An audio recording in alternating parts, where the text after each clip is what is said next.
what is public space? This question is at the core of today's urban sociology research, such that Seattle University has formulated a course entitled Urban Culture and Politics.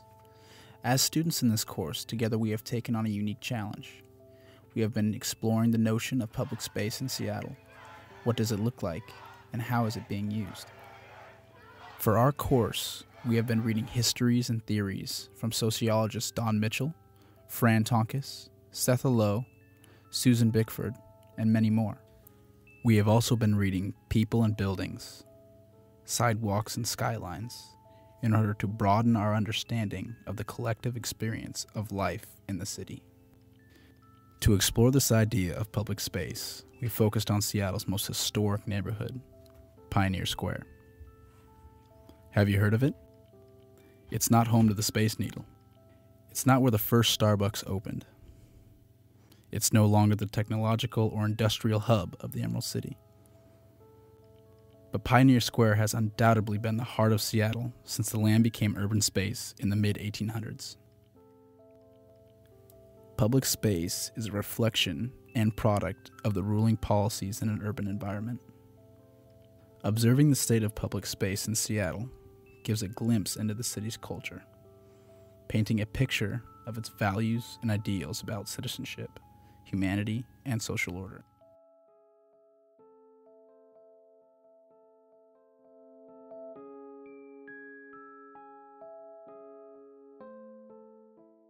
In 1855, Washington Territory Governor Isaac Stevens signed the landmark Treaty of Point Elliott.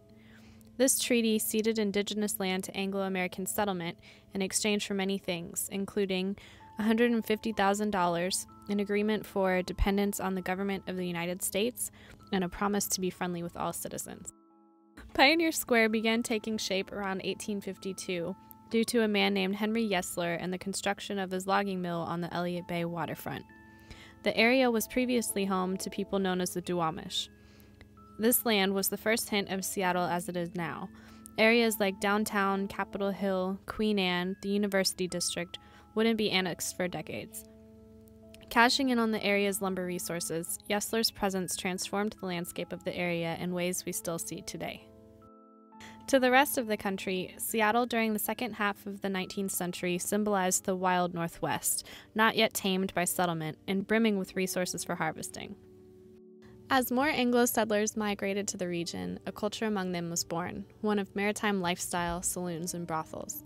Industries like logging and hospitality for sailors formed the backbone of Seattle's early 20th century economy.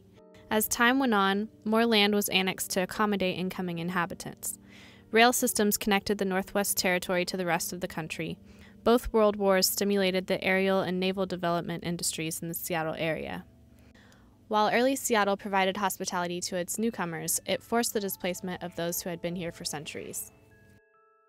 Racial restrictive covenants legally excluded non-white, immigrant, indigenous, non-Protestant inhabitants from residential neighborhoods, except from Pioneer Square. Municipal records for nearly all other Seattle neighborhoods show that, since the 1930s, the city has promoted the segregation of its people by methods of redlining. As a predominantly commercial and industrial area, no restrictive covenant was drawn up for this little part of Seattle. Thus, Pioneer Square became a pocket of diversity in a racially homogeneous city. Pioneer Square has also long been the hub of the city's social welfare programs, including the Union Gospel Mission, Operation Night Watch, and now newcomers Real Change. In the 1960s, Pioneer Square was one of the first Seattle neighborhoods that the City Council aimed to renew and improve for the sociological needs of the area's people. Since then, the neighborhood has continuously been seen as an area in need of revitalization, and this trend remains prevalent to this day.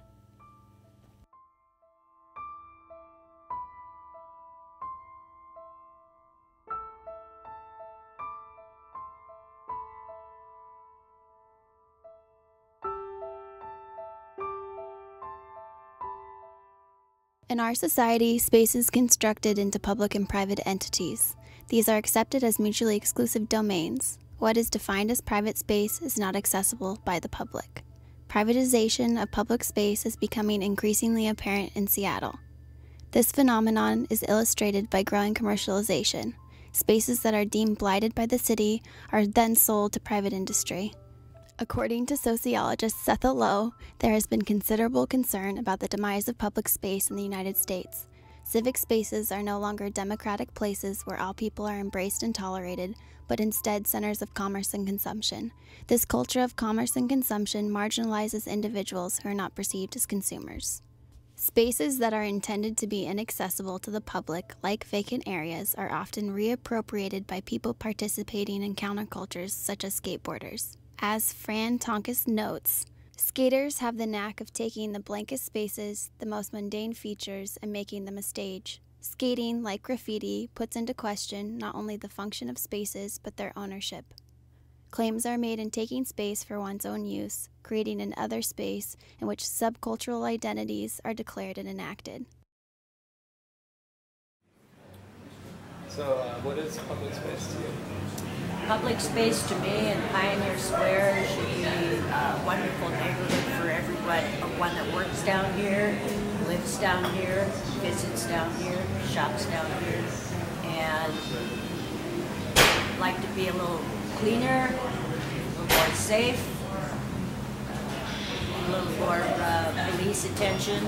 Community Association has really started doing really fun projects in the park throughout the summer to bring people down. But still there's the homeless issue. It's not going to go away because there are a lot of missions in this neighborhood.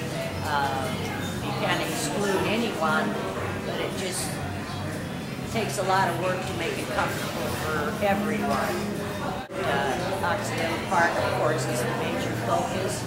And Pioneer Park. I've worked down here since 1971, so I've seen a lot of changes and a lot of different folks and characters come through here. And the park go through a lot of changes. And it's not a bad park over there now. What did it used to be like in your time here? Well, it was kind of taken over by street people, drug dealers. We tried the public restroom thing. That didn't work out. It's an area where there is a lot of work that needs to be done, but there's a lot of potential for different good things to happen out of it. So it's a lot of puzzle pieces you have to put together. Now, for me, it's kind of, I guess there's a fine line being down in this neighborhood for almost 6 months. You know, I'm not being insensitive, but some of the street environment down here, again, that they scare people away. You know, some of them you get to know, and they really are pretty harmless. You know, they're asking for change, and again, once you get to know them, a lot of them are harmless. But let's say that the tourists, and I noticed something the other day. I was walking through the park over there by the underground tour, and people are coming from, you know, different states or other countries, and, you know, hitting Seattle, and they're going to this underground tour. But when they come out, there was a line of, you know, panhandlers just waiting for these people to come out, and they, you know, aggressively, not in a threatening way, but, you know, money. You know, it says a lot about Seattle. So, well, I'm not going back there, and as a business owner, you know, I don't want to see something like that happen either. You know, because we depend on tourists, and especially this area here, Pioneer Square, where Seattle started. You know, everybody's pretty much drawn here. Belltown, Capitol, I mean, that all came later on, and there's fun places to go up there, but this should be the hub when you think of Seattle, you know? Just kind of, you know, clean it up. My idea of a public space or anything that's public is geared towards family.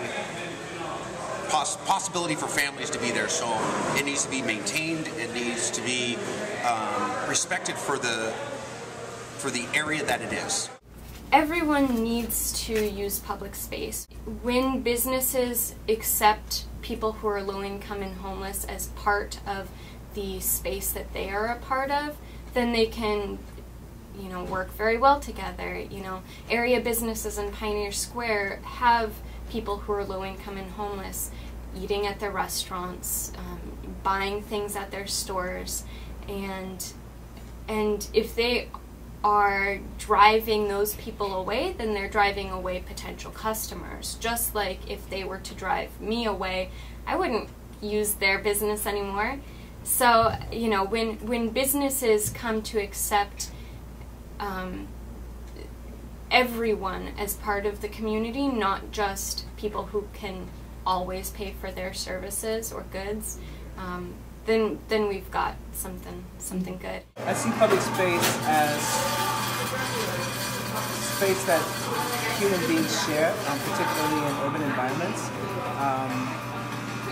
And the way that I think it should be is different than what I think it actually is most times. I think that public space ideally is a place where people can meet one another, they can share their common differences and their different differences, and build community and support one another through this challenging, thrilling adventure that is life. But more often in capitalist societies, public space is prioritized for use by commercial interests. You know, public space is pretty much sold off to the highest bidder for the most part. And I think it dehumanizes our society. I think it atomizes us more as individuals, and I think that capitalist society is concerned with creating the perfect consumer. And the perfect consumer is a little solitary individual who wants always to upgrade something to feel better about themselves. So I think that erosion of a really humane public space serves at the end of the day capitalism. I think that as a Native person, that maybe my ideas about space being public or private is maybe a little different, because I'm a proponent of basically all space being public. I don't think that there should be private. And it makes me sound like some sort of crazed socialist. In pre-contact times, of course, you know, there wasn't such a thing as private ownership, and I think that the whole ownership of land and space is at the very foundation of the divide between white and Native culture. And since white folks arrived and claimed land for private ownership, it's been a pitched cultural battle ever since. And I think that it's something that Native folks still have trouble with, trying to fit into that worldview where land and space is privately owned.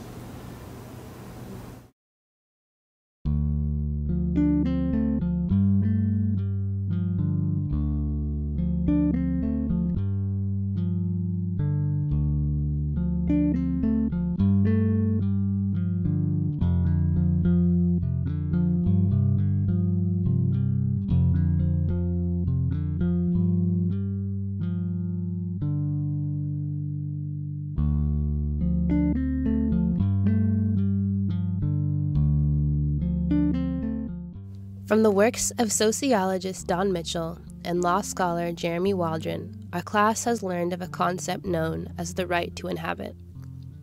These sociologists argue that this right is possessed by all people, and yet it is often violated for the purposes of preserving order and aesthetics in the city.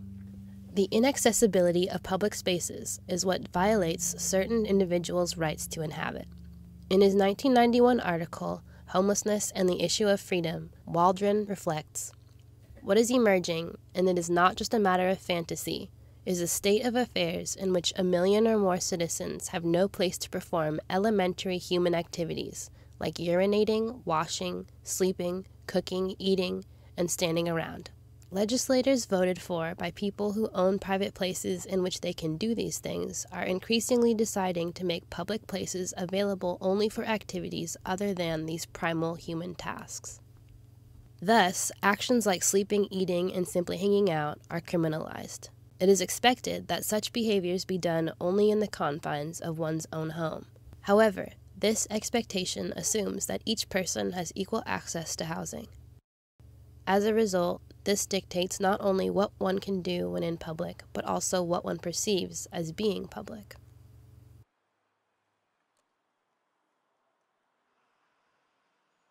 My name is Raheem Olajuwon.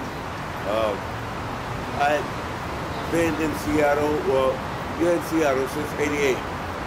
I've been homeless since '90.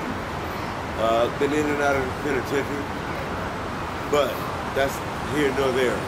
Right now I'm homeless, but the homelessness in Seattle is not as bad as people might think it is. It's bad because people don't understand us and the things that we go through. A lot of things that we go through out here, the police misconstrued. Some of us were being drug dealers, drug users, or even gangbangers. You know, me, I'm 54 years old. I don't look it, but I'm not a gang member, never been, never associate myself with gang members. But the thing that I like about Seattle is that you can't grow out here if you put your heart in it. Seattle has, especially in this area, a distinct homeless problem. When it comes down to where they don't want to come in, like during the summertime, they choose to sleep outside, and they'll sleep in the businesses' front doors. Because this is a tourist area, the police, and I've seen them, they wake them up. I've never seen them kick them. You know, the ambassadors will come and let them know they have to get up and leave. I think it is a fine line though, because again, someone out on the sidewalk, let's say in the curb there, acting up or panhandling or doing smoking crack, doing whatever. It's like it's almost I really can't worry they're not doing it here, but again it reflects the neighborhood, regardless. I don't know. I think it is. It's a real funny situation. No, I don't think everyone is afforded equal access to public space. If you are judged to be different, if you're judged to be poor, if you're judged to be, disabled in any way, mentally ill, your rights can be at any moment challenged in shared public space. And it becomes more and more extreme as public space is increasingly privatized and commercialized. How do we create, our society? How do we affirm that we all have equal rights to live in this society, and no one's rights should be denied or destroyed because of the judgments of others? Because they're not driving a BMW or working for Microsoft or Google. Does that mean that they don't have a right to be here? My name is Jen Pearson, and I'm a field organizer and volunteer coordinator with Real Change, and that means that I go out and, as a field organizer, I go out and I visit with our paper sellers, we call them vendors, and visit them at their selling locations throughout Seattle and the North End and some in the South End. Real Change has been around for about 16 years. We are an advocacy project with a newspaper. We kind of have a dual role. We support advocacy efforts throughout the city, such as the anti-panhandling ordinance last year. We were working to make sure that that got overturned. And then, in addition, we're a low-barrier employment opportunity for low-income and homeless individuals throughout Seattle. So our vendors buy the paper from us for 35 cents and sell it for $1 plus any tips. And in that way we kind of create an opportunity for them to make some money in a way that's not panhandling, that's a legitimate sales job. Pioneer Square is great. It's beautiful and there's a lot of activity, and we like patronizing the nearby businesses, and we have good relationships with other nonprofits in the neighborhood. I think that looking at it from the stance of, oh, homeless people don't contribute to society is kind of backwards, because that's making the assumption that only homeless people or people who are very low income are doing these things like evading taxes or using illicit drugs or something of that sort.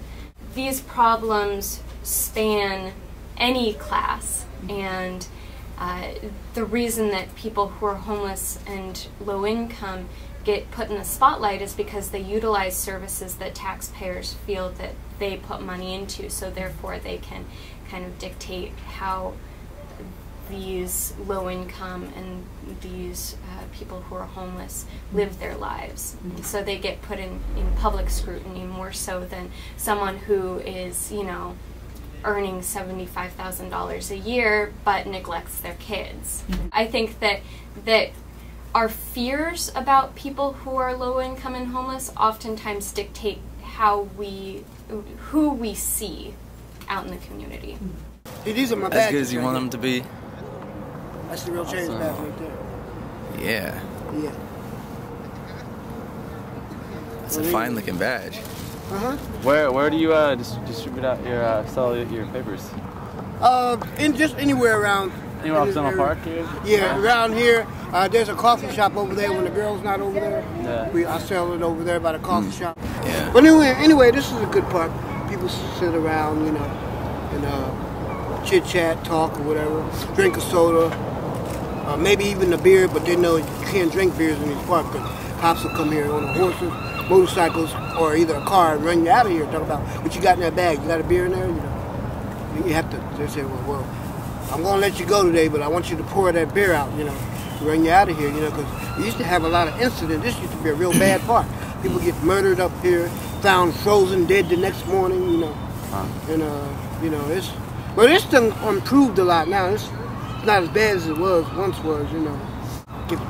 If I could barbecue out here, I would, you know, have a little grill, barbecue, you know. But anyway, yeah, I'm sitting around in this park here. It's okay, you know, it's something to do until I can either do my real change or either go to work. And I got to go to work this evening, so right now I'm just chilling out. Yeah. That's what I'm doing with that. So, is there anything else you need to ask?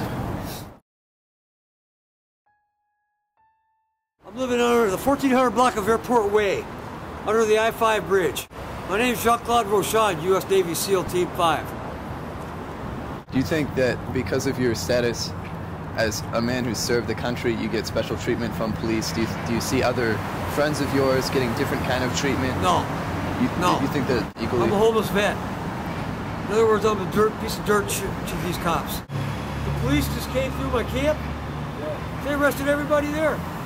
Charged them with trespassing under the I-5 bridge. Police just asked me where the guns. I went, I don't have no guns. They searched me. Asked me for my ID, I showed it to him. I said, okay, well, we're going up on top. And sure shit, I heard gunfire up there. Saw about 30 people running past me through my camp. And I mean, about 100 yards away from it, by the refinery center. Cops chasing them too. Yeah, they're all crackheads, man.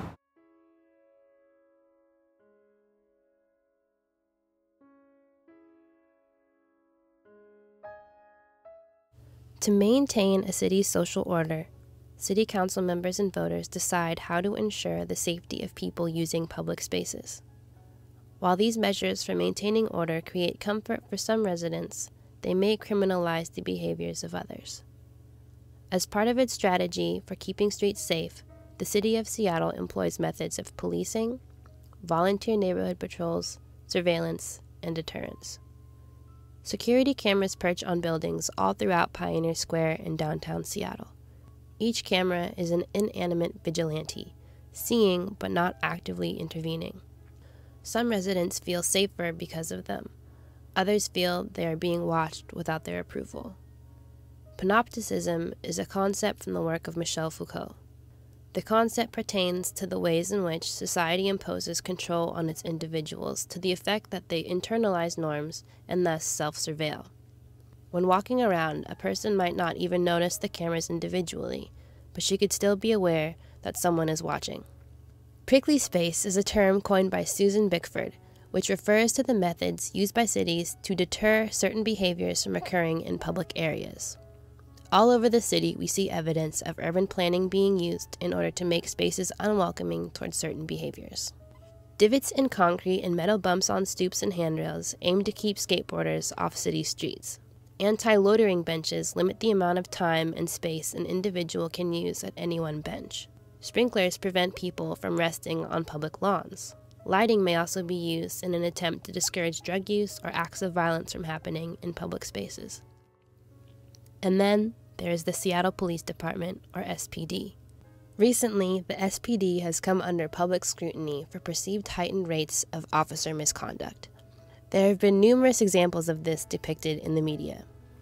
In most of the interviews we conducted for this project, we engaged our respondents about the role of police officers in public space.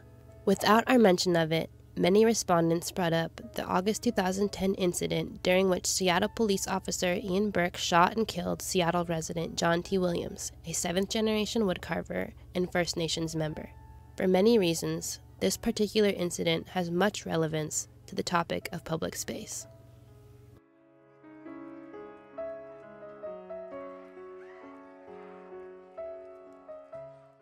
I think the police and the municipal aspect, or the municipal workers, take in consideration the businesses need to do their thing. But they also understand that these people have no places to go. They let them sleep at night. They don't bother them while the businesses are closed. But during the day, they make sure that because this is also a business district, that they cater to the businesses. They'll wake them up, they'll let them know they gotta go. They come here, they eat. And when I say family friendly, I mean that they wake them up in the morning. There's nothing like walking your little kid, to Pioneer Square to sit in the park, and there's a drunk guy laying there. And the police understand this, but they also understand that that drunk guy has no place to go. I mean, I have to say, we got to know a lot of the neighborhood police here, and, by no means, they're not looking to mess people up. If anything, I noticed from being in the Belltown neighborhood to this neighborhood, it seems like there's more order down here as far as, with the cops. What about cops like here? They're kind of aggressive. Some of them. You got some good ones, and you got some bad ones. I'm not sure that there's an increased presence, but I do have really strong feelings about policing that happens in public space since, for instance, in downtown Seattle, approximately a quarter of the homeless people are native. And so those are folks that come into a lot of contact with the police. And the police are kind of default frontline service providers for the homeless. And I don't think that that's actually fair for the police. I think that as a society, we aren't addressing homelessness in a really meaningful way, and so the police get stuck having to be the bad guys, having to deal with those folks. And so I don't approve of the way they disrespect those people, but at the same time, I also don't think that police are suited for the job. It's not a job for police. And as you know, homeless people are criminalized for being homeless, for doing things like peeing and drinking in public. And I think that that is an issue that is kind of the subtext behind the whole John T. Williams story, is this issue of homelessness that we don't deal with. And cops have to do it, and they're not well suited for the job.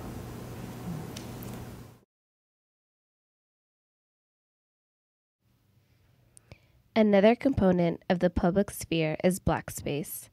Black space is a term used by sociologists to refer to both the racial composition of an area as well as the value assumptions that are mapped onto it. These assumptions are rooted in Eurocentrism and fuel policies that marginalize particular groups in society, specifically racial minorities. These policies and perceptions depict these spaces as lacking value and humanity, thus they must be contained. Exemplifying this are phenomena such as redlining, racial restrictive covenants, and the racialization of housing policies. Public housing is an example of black space. The Yesler Terrace housing development illustrates the demise of black space, particularly in Seattle. Bordering Pioneer Square, Yesler Terrace is Washington's first public housing development and the nation's first to be racially integrated. The 43-acre site was first developed in the late 19th century as a suburban refuge for affluent Seattle residents desiring distance from the growing downtown. The area became more working-class oriented in the early 20th century as wealthy residents moved into other, more fashionable neighborhoods further from downtown. With the neighboring houses falling apart and an unusual patchwork of small businesses and wood-frame homes cropping up in between them, the area increasingly accommodated a diverse population of low-income residents and minority-owned businesses. Yes Sir Terrace allowed financially impoverished people to afford and buy their own homes. Most significantly, it promoted racial coexistence in an era of legalized and enforced segregation. Over the last few decades, Yes Sir Terrace has been home to substantial African and Asian immigrant communities. Now, nearly 90% of residents are racial minorities and 40% are youth under the age of 18. Yes Sir Terrace residents earn less than 30% of the city's median income. The housing development represents cultural diversity and is an integral component of Seattle's history. Over 70 years old, the Yes Sir Terrace buildings are reaching the end of their useful life cycle, and the water, sewer, and other key systems are failing, according to the Seattle Housing Authority, whose responsibility it has been to maintain the buildings. The authority is currently planning the revitalization of the area. Their aim is to demolish what exists now and build a mix of towers and mid-rise buildings that accommodate low-income housing, market-rate housing, office space, shops, and parks. The authority has vowed to maintain all public housing in the new development, promising one-for-one replacement of the currently inhabited 561 public housing units. Over the last 15 years, the authority has converted other low-income housing developments, Rainier Vista, High Point, and Holly Park, into dense mixed-income developments. In the process, about 2,000 public housing units were removed, with only about half replaced on the redeveloped sites. While briefing City Council members on his agency's plan to redevelop Yes Sir Terrace, Seattle Housing Authority Director Tom Tierney said, "If we include more public housing on site, then that's more of the site we cannot turn into income-generating opportunities." Yes Sir Terrace is to be demolished in 2012.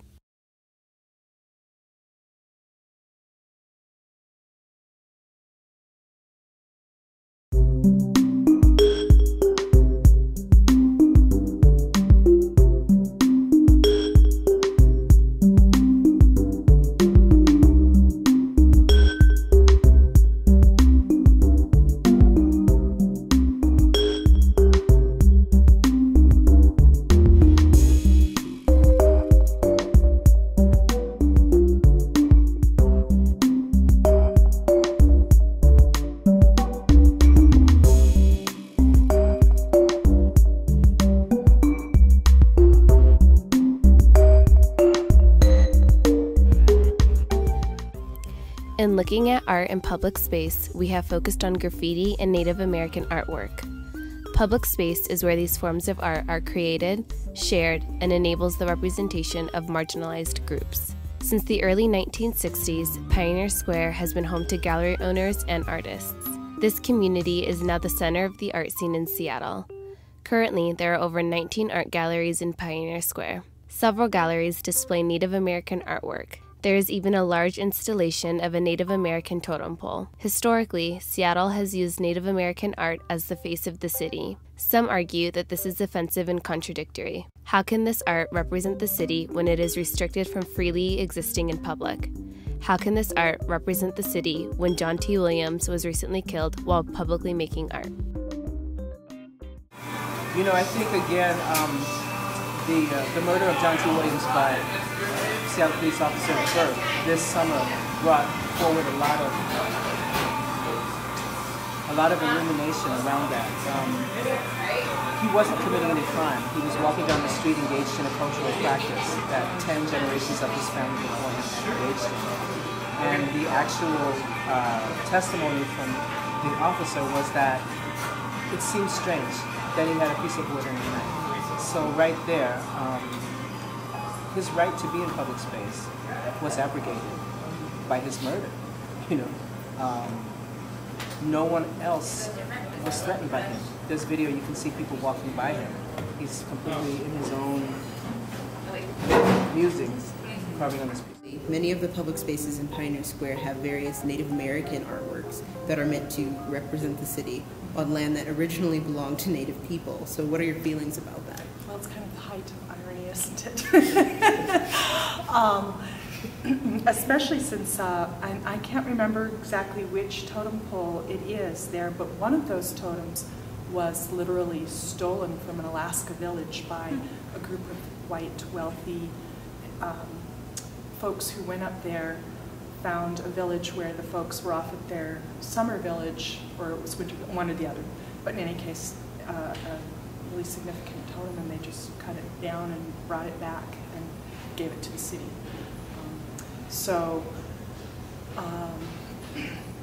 And as far as my feelings about art and public art, I have always felt that public art is kind of a Trojan horse. People come and look at it, and because we don't perceive art on a cognitive level necessarily, it kind of circumvents cognition. We perceive it on an emotional level. I think that art can shift paradigms in ways that arguments can't sometimes, and have their consciousness raised by looking at art. And I don't know if you're aware that the Williams family is going to carve and raise a memorial totem pole for John T. Williams, and the city has already promised that it's going to do everything it can to help, and it will probably be at Seattle Center, which is a place where the Williams family has been carving and working since the 1920s. And I think that that will be a really interesting piece of public art.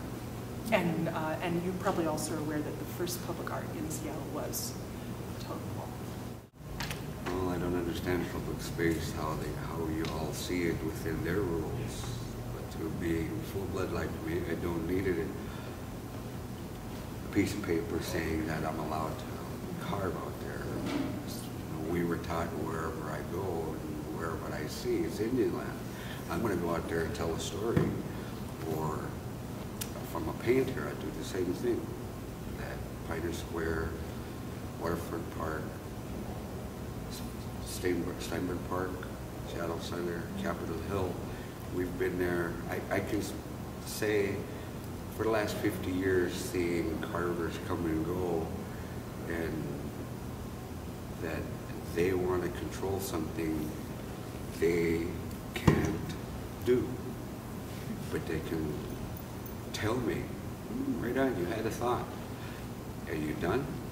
And I go back to work. No different than my dad or my grandfather, that we're here to say what we say in wood, painting, making drums, beads, whatever. They got no right telling us we cannot. I mean, in their mind they do. Because where is their talent? Barking orders? No? Fetch? Right on, you had a thought again.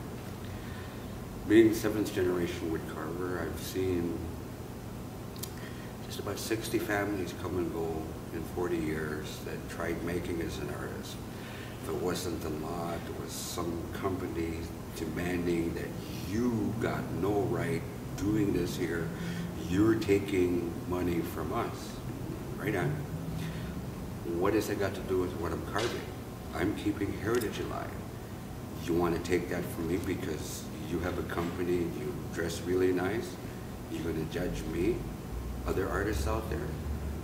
We're always going to be out there. You know, you want to tell a story? Okay, you give me an idea what you want and I'll carve it. That's in my culture. My heritage is somebody that carves. You want to listen to their laws? Right? I did. I took my kid brother and I'm still listening. I'm still watching. And we're still being calm. Is that good enough? Another form of art, contemporary graffiti, an integral component of hip-hop culture, emerged in the 1960s in New York City. Graffiti began as a rebellious form of expression by those excluded from mainstream society and therefore became a counterculture. Public space has always been the domain of modern graffiti. The ways in which graffiti transforms public space has always been controversial. At the center of the controversy are notions of an appropriate and an inappropriate public. As public space becomes increasingly privatized and restricted, the question of who and what has the right to inhabit it arises.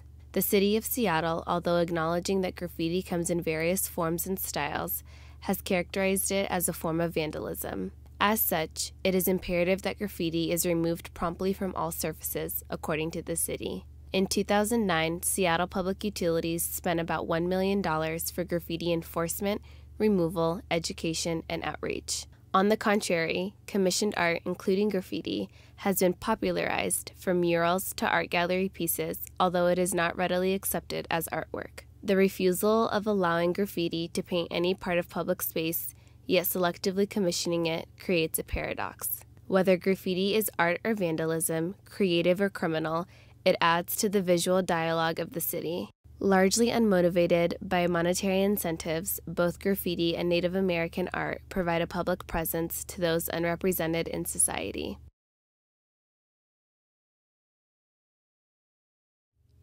Elliott Bay Book Company, the most prominent retailer in Pioneer Square, closed its doors in April of 2010. Commercial relocation and closure is common in Pioneer Square. The exit of this iconic establishment has left other businesses and residents frightened for the future of Pioneer Square. Many structures in the area are deteriorating, and the city has begun renovations on the Alaskan Way Viaduct. Completed in April of 1953, the Alaskan Way Viaduct is a double-decker elevated section of State Route 99 running along the waterfront. Intended to minimize city traffic, the viaduct has also been used for decades as a makeshift shelter for people in need. The Nisqually earthquake of 2001 has significantly damaged the viaduct, as well as many structures in Pioneer Square. Washington State Department of Transportation, or WSDOT, has proposed a tunnel to replace the extensive damages. According to WSDOT, the tunnel would move traffic underground, improving the environment of the waterfront and opening it up for other public uses. The fragility of the area's structures is the primary concern of WSDOT and the Seattle Department of Transportation. These organizations are partnered with the Alliance for Pioneer Square and the New Pioneer Square blog. They meet frequently to discuss the effects this project will have on the neighborhood. The concept of the tunnel has been met with great opposition. Prominent community figures like current Mayor Mike McGinn have consistently made efforts to stop the construction of the tunnel. Although the community has become partially involved, it remains unclear what is being done to address the potential displacement of many homeless individuals who use the current viaduct as protection and shelter. This debate exemplifies who has the right to be in public space and who has the right to affordable housing. So what exactly is public space? Is it a democratically shared space? Is it self-governed and used by the public? Does it have universal accessibility? Is it becoming increasingly privatized? We have explored these questions by examining Pioneer Square, Seattle's first and oldest neighborhood. We have shown the perspectives of people who comprise a portion of the public: business owners, residents, artists, and nonprofit workers.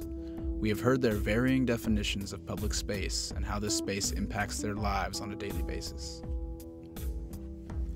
Who has the right to inhabit public space? What is causing the deterioration of black space? What artwork is acceptable for public display? With increasing surveillance and restrictions, what is the future of public space? These questions challenge notions of citizenship, democracy, and the coexistence of a harmonious society.